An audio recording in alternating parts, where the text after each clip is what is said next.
નમસ્કાર મિત્રો, હું ઉદય કાનગડ ગુજરાત પ્રદેશ ભારતીય જનતા પાર્ટી દ્વારા જે સંગઠન પર્વ ચાલી રહ્યું છે, સંગઠન પર્વ 2024, એમાં મારી ચૂંટણી અધિકારી તરીકેની જવાબદારી છે. ખાસ કરીને બૂથ સમિતિનું ગઠન પૂર્ણ થઈ ચૂક્યું છે. હવે મંડળ સમિતિના ગઠનની પ્રક્રિયા ચાલી રહી છે.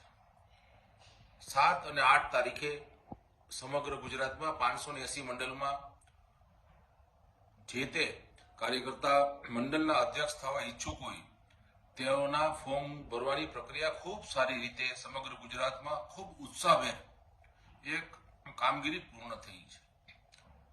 તારીખ 9, 10, 11, 12 અને 13 4 દિવસ દરેક જિલ્લાના ચૂંટણી અધિકારીઓ, સહચૂંટણી અધિકારીઓ મંડળનો પ્રવાસ કરવાના હતા અને જે બૂથના કાર્યકર્તાઓ છે એ બૂથના કાર્યકર્તા સાથે ચર્ચા વિચારણા કરવાના હતા, એમના અભિપ્રાયો લેવાના હતા.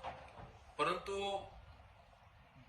ભારતીય જનતા પાર્ટી દ્વારા સમગ્ર ગુજરાતમાં જે 9 જેટલા મહાનગરપાલિકાઓ બની રહી છે અને મહાનગર હોય છે એ પણ સંગઠનની દ્રષ્ટિએ જિલ્લો ગણાય છે, તો અત્યારે જે 580 મંડળ છે તેની જગ્યાએ આ પણ જિલ્લાનું અને એના મંડળોનું નવું સીમાંકન થાય એના માટેની પ્રક્રિયા, સમગ્ર પ્રક્રિયા કેન્દ્રીય નેતૃત્વને મોકલવામાં આવેલી અને આ પ્રક્રિયા લગભગ અત્યારે ચાલુ છે અને 3-4 દિવસમાં એ પ્રક્રિયા જ્યાંથી એમને મંજૂરી મળે પછી આ પ્રક્રિયા સંપૂર્ણપણે સ્ટાર્ટ કરવામાં આવશે.